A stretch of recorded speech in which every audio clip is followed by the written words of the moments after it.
కంచెగచ్చిబౌలి భూముల అమ్మకంతో రేవంత్ రెడ్డి ప్రభుత్వం భారీ ఆర్థిక నేరానికి పాల్పడిందని మాజీ మంత్రి బీఆర్ఎస్ కార్యనిర్వాహక అధ్యక్షుడు కేటీఆర్ ఆరోపించారు. దాదాపు 170 కోట్ల రూపాయలు ఓ కంపెనీకి దోచిపెట్టేందుకు ముఖ్యమంత్రికి ఓ బీజేపీ ఎంపీ సహకరించారన్నారు.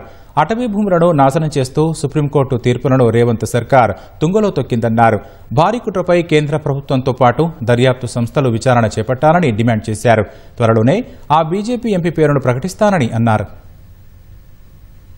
రాష్ట్రంలో కాంగ్రెస్ ప్రభుత్వం అతిపెద్ద ఆర్థిక కుంభకోణానికి పాల్పడిందని మాజీ మంత్రి బీఆర్ఎస్ కార్యనిర్వాహక అధ్యక్షుడు కేటీఆర్ ఆరోపించారు. రాష్ట్రాన్ని రక్షించాల్సిన ప్రభుత్వమే భక్షించేలా ప్రవర్తిస్తుందని ధ్వజమెత్తారు. హెచ్సీయూ పరిధిలోని 400 ఎకరాలను అమ్మి దాదాపు 10,000 కోట్ల రూపాయలను కొల్లగొట్టే యత్నం చేస్తుందని ఆక్షేపించారు. రాజ్యాంగాన్ని, ఆర్బీఐ నిబంధనలను, సుప్రీంకోర్టు తీర్పులను రాష్ట్ర ప్రభుత్వం తుంగలో తొక్కిందన్నారు. కంచె గచ్చిబౌలిలో ఉన్న చెట్లను నరికివేయడం, జంతువులను హింసించడం, అవినీతికి పాల్పడ్డం వంటి చర్యలకు పరోక్షంగా ముఖ్యమంత్రి పూనుకున్నారన్నారు. రాష్ట్రంలోని ఓ బీజేపీ ఎంపీ మద్దతుతోనే ముఖ్యమంత్రి ఈ కుట్రకు తెరలేపారని ఆరోపించారు. Trust Investment Advisers Private Limited అనే కంపెనీకి దాదాపు 170 కోట్ల రూపాయలను అప్పనంగా అప్పజెప్పారన్నారు. ఎఫ్ఆర్బీఎం నిబంధనలను రాష్ట్ర ప్రభుత్వం అతిక్రమించిందని ఆరోపించారు.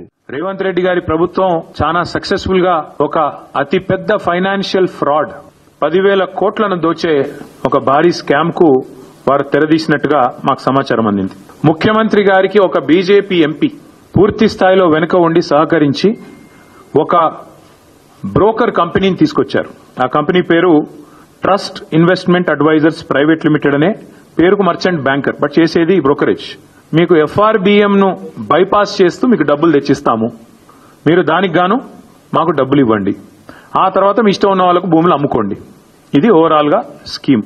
మొత్తం అన్ని చట్టాలు, నిబంధనలు, సుప్రీంకోర్టు తీర్పులు, ఆర్బీఐ గైడ్ లైన్స్ ను కూడా తుంగలో దొక్కారు. గచ్చిబౌలి భూముల విషయంలో టీజీఐఐసీ ప్రభుత్వం వ్యవహరించిన తీరుపై కేటీఆర్ మండిపడ్డారు. ఏ నిబంధనలను అనుసరించి ప్రభుత్వం మధ్యవర్తిగా ఆ కంపెనీలను ఎంపిక చేసుకుందో చెప్పాలన్నారు. రాష్ట్ర ఖజానాను కొల్లగొట్టేందుకు రేవంత్ సర్కారు కంకణం కట్టుకుందని వ్యాఖ్యానించారు. రాష్ట్ర ప్రభుత్వం మరో 60,000 కోట్ల దోపిడీకి ప్రణాళిక సిద్ధం చేసుకుందని కేటీఆర్ ఆరోపించారు. తెలంగాణ ప్రభుత్వం చేసిన భారీ ఆర్థిక నేరంపై కేంద్ర ప్రభుత్వం, ఆర్బీఐ సహా పలు దర్యాప్తు సంస్థలు చొరవ తీసుకుని దర్యాప్తు చేపట్టాలని కేటీఆర్ డిమాండ్ చేశారు. ఒక అటవీ భూమిని అమ్మడమే తప్పంటే, నీది కాని భూమిని అమ్మడమే ఇంకా పెద్ద తప్పంటే, ట్రాన్స్పరెన్సీ ఫాలో కాకుండా మొదలు 30,000 కోట్లని, ఆ తర్వాత 20,000 కోట్లని, చివరికి 16,000 కోట్లని, అసలు రిజిస్ట్రేషన్ వాల్యూ 5,200 కోట్లున్న భూమిని ఎంతమందిని పిచ్చోళ్ళని చేసి రేవంత్ రెడ్డి గారు ఈ ఆర్థిక ఫ్రాడ్ కు పాల్పడుతున్నారు. రేవంత్ రెడ్డి గారు తెరలేపింది, తెర తీసింది ఈ 400 కోట్లకే కాదు. ట్రస్ట్ అడ్వైజర్ కూడా ఉన్నాడో వాడికే హెచ్ఎండిఏ భూములు కూడా అప్పచెప్పారు. 60,000 కోట్ల విలువ చేసే భూములు వాడికి అప్పచెప్పారు.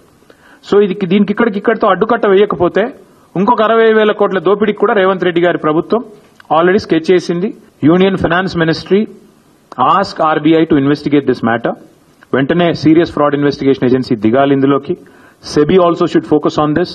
ఈ చట్టవిరుద్ధమైన బాండ్స్ ఏవైతే వీళ్ళు తీసుకుని 10,000 కోట్లు కుంభకోణానికి తెరదీశారో వాటిని కూడా ఆర్బీఐ వెంటనే రద్దు చేయాలని చెప్పి కూడా మేము డిమాండ్ చేస్తున్నాం. ఒకవేళ కేంద్ర ప్రభుత్వం స్పందించకపోతే మేమేమనుకోవాల్సి వస్తుందంటే ముమ్మాటికి ఇద్దరు కుమ్మక్కై చేస్తున్నారు అనుకోవాల్సి వస్తుంది. నిబంధనలు తుంగలో తొక్కి ఆర్థిక నేరానికి పాల్పడిన ముఖ్యమంత్రికి పూర్తి స్థాయిలో సహకరించిన బీజేపీ ఎంపీ పేరును త్వరలోనే బయటపెడతారని కేటీఆర్ అన్నారు.